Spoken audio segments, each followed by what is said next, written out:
sulak-sulak manengker gumuruh kumandanging wiyati para narendra kang samya keblok-keblok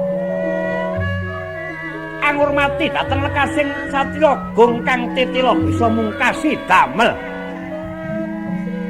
lon-lonan rekyan sinta mandat saking panggungan Bathara Ronten Puspita kinalungake dejanggane Sang Rama regawa kang titila wis angsal kardi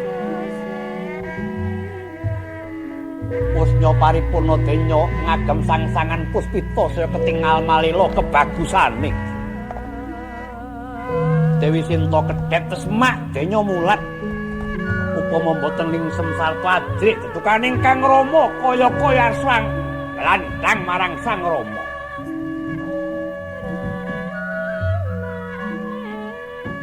Kotap Sang Lesmana Widagta ingkang mungging nguntatipun ingkang raka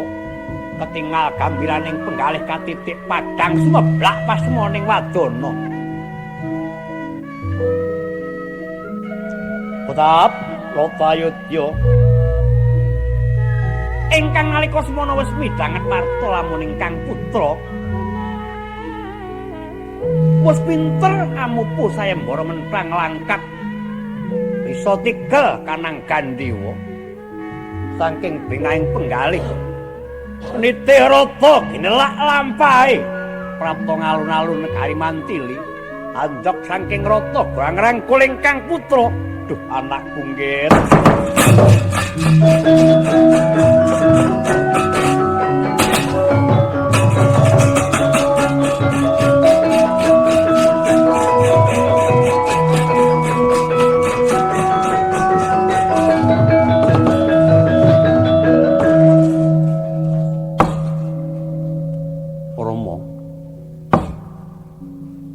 sagluguting kolang-kaling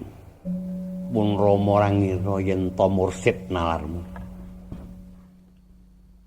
ya mung sira kulup ingkang wenang duwe sebutan anak anunganing kita bocah lanang kang mursid bisa njunjung kamulyaning wong tuwa tanpa parintah mangkat tanpa poyan wekasan bisa mungkasi gawe kulup upama aja kaling seman pun Rama jelih-jelih ngetokake gambiraning penggalih kang ora bisa sinayutan kaya mledak-mledakna dada Rama anakku ngger gawa lerma dhisik kulup lho kuwi salah mboten pangling